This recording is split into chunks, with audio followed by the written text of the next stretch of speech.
Doctor Savitri कुमारी, assistant professor, Hindi विभाग, SS memorial college Ranchi, BA same 6 के विद्यार्थियों के लिए राष्ट्रीय काव्य धारा के प्रमुख कवियों पर बात करूंगी। राष्ट्रीय धारा के कवियों ने देशवासियों को स्वतंत्रता आंदोलन में कूद पड़ने के लिए प्रेरित किया था और भारत की आंतरिक विसंगतियों एवं विषमताओं को दूर करने का आह्वान भी किया था। कवि बालकृष्ण शर्मा नवीन लिखते हैं, तू अखंड भंडार शक्ति का, अरे जाग अरे निंद्रा सम्मोहित। उन्होंने आह्वान किया था, है बलिवेदी सखे प्रज्वलित मांग रही ईंधन क्षण क्षण। नवीन की एक अन्य रचना है जो क्रांति एवं ध्वंस का स्वर प्रदर्शित करती है। कवि कुछ ऐसी तान सुनाओ जिससे उथल पुथल मच जाए, एक हिलोर इधर से आए, एक हिलोर उधर से आए। माखनलाल चतुर्वेदी की प्रसिद्ध कविता पुष्प की अभिलाषा भी बहुत महत्वपूर्ण है, जिसमें कवि ने एक पुष्प को उस पथ पर अपना बलिदान देने के लिए तत्पर दिखाया है जो बलिदानी वीरों का पथ है, रास्ता है। कविता की पंक्तियां बहुत महत्वपूर्ण हैं।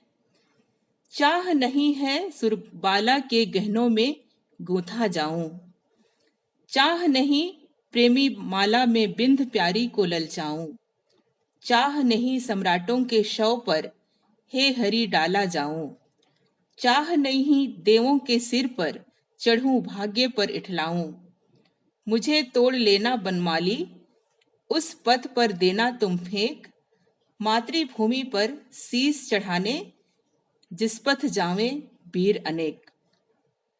राष्ट्रीय सांस्कृतिक काव्य धारा के प्रमुख कवि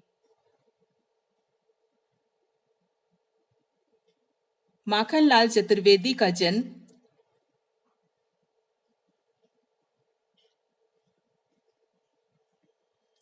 और मृत्यु का काल है 1889 से लेकर 1968।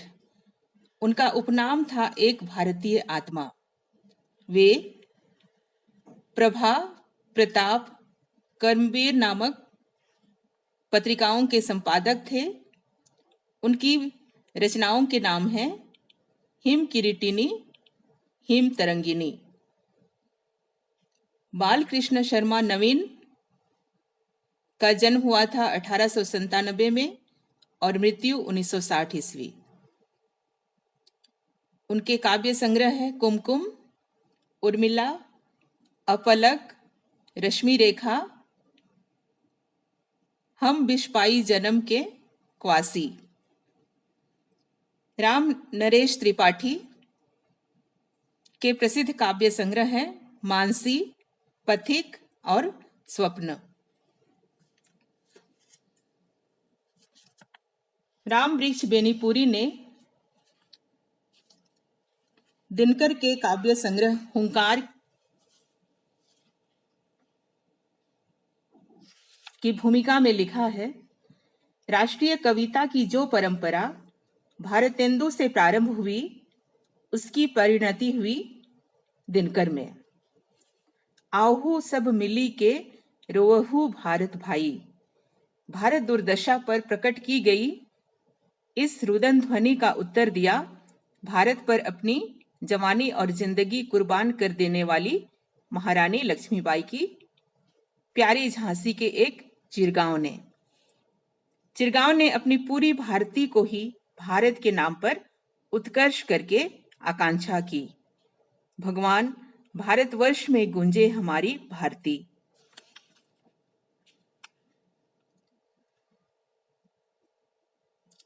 सफलता पाई अथवा नहीं उन्हें क्या ज्ञात है, दे चुके प्राण विश्व को चाहिए उच्च विचार, नहीं केवल अपना बलिदान। भारतीय आत्मा का यह आह्वान और देश में सचमुच बलिदानों का एक तांता लग गया। भारतीय आत्मा यानी माखनलाल चतुर्वेदी। सोहनलाल द्विवेदी की कविता पंक्तियां हैं। न हाथ एक शस्त्र हो, न हाथ एक अस्त्र हो, न अन वीर वस्त्र हो, हटो नहीं डरो नहीं, बढ़े चलो बढ़े चलो। रहे समक्ष हिम शिखर, तुम्हारा प्राण उठे निखर, भले ही जन विखर, रुको नहीं झुको नहीं, बढ़े चलो बढ़े चलो। राष्ट्रीय काव्य धारा के कवियों में सियाराम शरण गुप्त भी बड़े महत्वपूर्ण कवि हैं। ये मैथिली शरण गुप्त के छोटे भाई थे। इनका काव्य संग्रह है मौर्य विजय, अनाथ, पाथे, बापू आदि।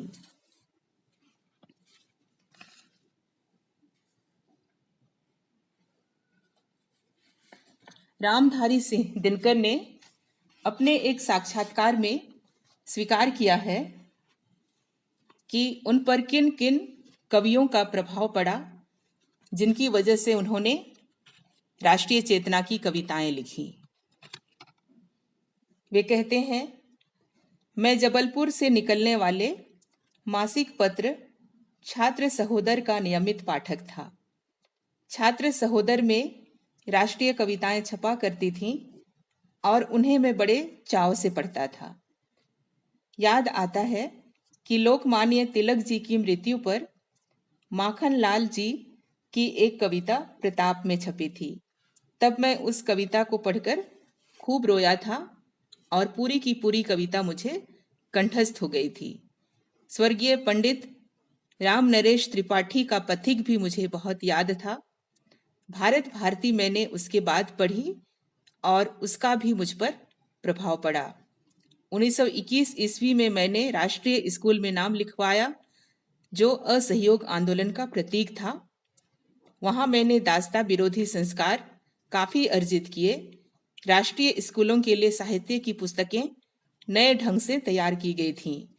सन 1930 के नमक सत्याग्रह में मैंने 3-4 महीने काम किया था। संभव है इन सभी घटनाओं ने मुझे कविता की राष्ट्रीय धारा की ओर धकेल दिया हो। छायावादी युग में भी मेरे परम प्रिय कवि वे ही थे जो राष्ट्रीय कविताएं लिखा करते थे, जैसे सुभद्रा कुमारी चौहान, बालकृष्ण शर्मा नवीन, माखनलाल चतुर्वेदी, राम नरेश त्रिपाठी और गया प्रसाद शुक्ल सनेही। मेरी कविता के भीतर राष्ट्रीय मनोदशा की उत्पत्ति में इन सभी प्रिय कवियों का कुछ न कुछ योगदान रहा होगा। सुभद्रा कुमारी चौहान राष्ट्रीय काव्य धारा की प्रसिद्ध कवि हैं, प्रसिद्ध स्त्री कवि हैं। उनकी प्रसिद्ध कविता है झांसी की रानी। उनके काव्य संग्रह है त्रिधारा और मुकुल। उनका जन्म 1904 ईस्वी में हुआ था। उनकी कविता की पंक्तियां मैं सबसे पहले बताना चाहती हूं। झांसी की रानी। सिंहासन हिल उठे राजवंशों ने भ्रिकुटी तानी थी, बूढ़े भारत में भी आई फिर से नई जवानी थी, गुमी हुई आजादी की कीमत सबने पहचानी थी, दूर फिरंगी को करने की सबने मन में ठानी थी, चमक उठी सन 57 में वह तलवार पुरानी थी, बुंदेले हर बोलों के मुख हमने सुनी कहानी थी, खूब लड़ी मर्दानी वह तो झांसी वाली रानी थी।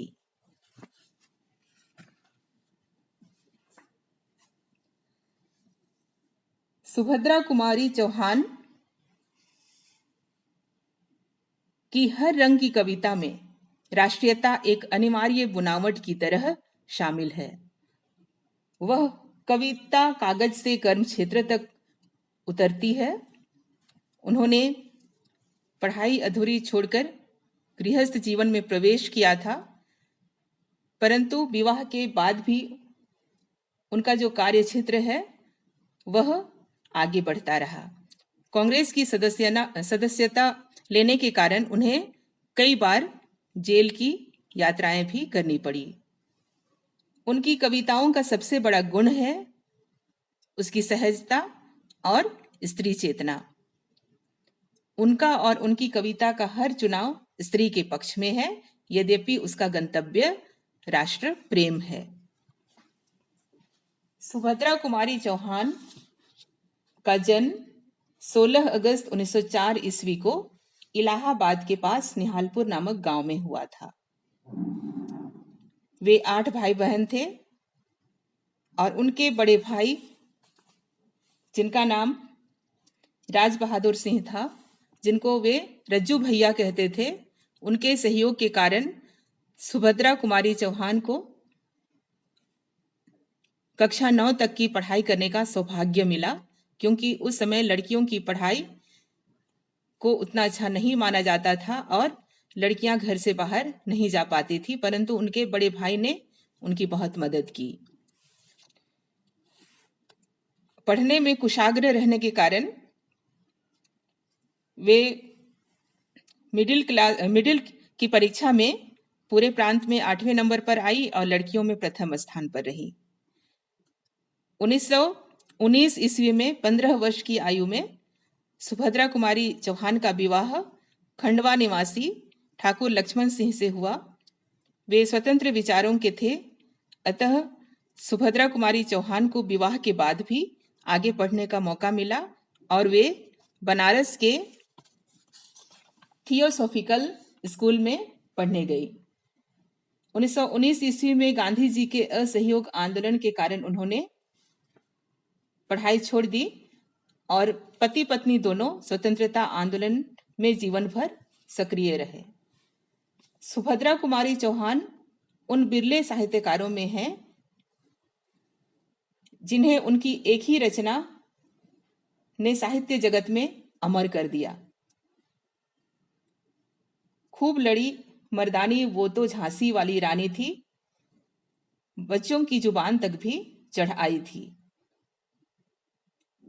उन्होंने न सिर्फ कविताएं लिखी बल्कि उन्होंने कहानियों की भी रचना की। उनका जो काव्य संग्रह है मुकुल 1930 में रचा गया, प्रकाशित हुआ, त्रिधारा 1935 में।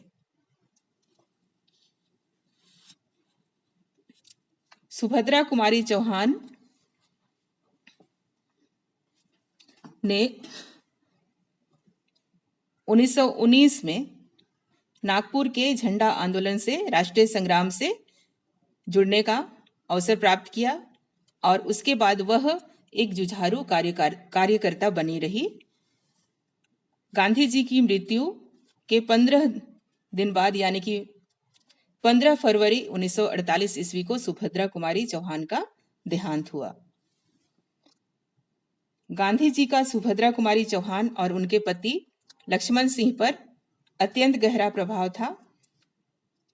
अपने विवाह के तुरंत बाद से ही वे राजनीतिक जीवन में सक्रिय हो गई थी और सन 1921 के अहमदाबाद में हुए कांग्रेस अधिवेशन में सम्मिलित होने के लिए वे दोनों साबरमती आश्रम गए थे। सुभद्रा कुमारी चौहान की कविता ने देश प्रेम की ध्वजा ऐसी फहरा दी थी कि दिनकर जैसे कवि ने उनका अनुकरण करना चाहा था और किया भी। उनके वे प्रशंसक थे। लगभग 22 वर्ष की सुभद्रा कुमारी चौहान ने 23 वर्ष की लक्ष्मीबाई की अमरता के लिए जो कविता रची वह बहुत ही प्रसिद्ध हुई। यही नहीं, उसने सबसे पहले मर्दाना शब्द के बदले स्त्रीलिंग मर्दानी शब्द का प्रयोग किया। सुभद्रा कुमारी चौहान द्वारा प्रयुक्त यह मर्दानी शब्द मर्द का स्त्रीलिंग मात्र नहीं है, बल्कि स्त्री की वीरता और जुझारूपन का प्रतीक भी है। सुभद्रा कुमारी चौहान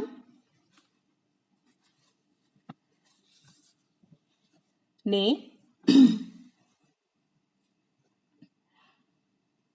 कुछ दूसरी कविताएं भी लिखी थी जो उनके वात्सल्य रस से रसी पगी थी। सुभद्रा कुमारी चौहान की कई कविताएं विशिष्ट हैं क्योंकि उनका जो सौंदर्य है अभिधा का सौंदर्य है। इस अर्थ में वे महादेवी के समकालीन होते हुए भी पृथक हैं और छायावादी काल की होने के बावजूद छायावाद ने उन्हें छुआ भी नहीं है। जीवन और कविता दोनों को ही उन्होंने समग्रता में जिया, इसलिए उनकी स्त्री स्वतंत्रता सबको छोड़ने में नहीं, सबको अपनाने में है। सुभद्रा कुमारी चौहान ने वीर और वात्सल्य को महादेवी जी की करुणा से अलग एक पहचान दी। यह उनका बहुत बड़ा अवदान था। स्त्री कविता का परिवृत्त बड़ा करने में भी उन्होंने बहुत काम किया, बड़ा काम किया। काव्य भाषा की जकड़न खोलने में, उसे बातचीत की भाषा के करीब लाने में भी सुभद्रा कुमारी चौहान की बड़ी भूमिका मानी जाती है। सुभद्रा कुमारी चौहान ने 1937 ईस्वी में भाषण दिया था जो बहुत प्रमुख भाषण माना जाता है। स्वर्गीय लोकमान्य तिलक ने हमें सिखलाया है कि स्वराज्य हमारा जन्मसिद्ध अधिकार है और हम उसको लेकर रहेंगे। महात्मा गांधी ने उसी अधिकार के लिए हमें गोलियों की बौछारों के बीच हंसते हंसते बलिदान होना सिखाया है। हमने अपना ध्येय पूरी आज़ादी तय किया है और उसको हासिल करने के लिए हमने, जैसा कि पिछले 17 सालों के राष्ट्रीय युद्ध से जाहिर है, बलिदान हो जाने की अपनी उत्कट भावना भी दिखा दी है। वे देशभक्तों को दूसरे तरीके से भी प्रेरित करती हैं। झांसी की रानी को ही नहीं, उन्होंने सामान्य स्त्रियों को भी उसी ओज से ललकारा है। 15 कोटि असहयोगिनियां दहला दें ब्रह्मांड सखी, भारत लक्ष्मी लौटने को रच दें लंका कांड सखी। भारतीय स्वतंत्रता संग्राम में जो उस समय जो निराशावादी स्थिति थी, उस समय अपने संपूर्ण जीवन और प्राणों को होम कर देने वालों की गाथाएं, सुदूर अतीत की कपोल कल्पित कथाएं प्रतीत होती थी, परंतु उनको स्वर देने का काम सुभद्रा कुमारी चौहान ने किया और देशभक्तों के हर प्रकार के बलिदानों से देश को पराधीनता से मुक्ति मिली। हृदय के ये चरम उद्गार भावनात्मक शुद्धता के चरम उत्कर्ष के बिना असंभव है। राष्ट्रीय काव्य धारा के कवियों ने युगीन आंदोलनों का उल्लेख भी अपनी रचनाओं में किया। इनमें से अधिकांश कवि स्वयं स्वतंत्रता आंदोलनों में भाग लेते रहे थे, अतः उनकी रचनाओं में तथ्यपरकता दिखलाई पड़ती है। इन कवियों ने भारत के अतीत गौरव का गान किया, विदेशी सत्ता को उखाड़ फेंकने के लिए जनता का आह्वान किया, देश में स्वतंत्रता की चेतना को जगाया और मानव मूल्यों, सत्य, न्याय, प्रेम, स्वाधीनता आदि की प्रतिष्ठा की।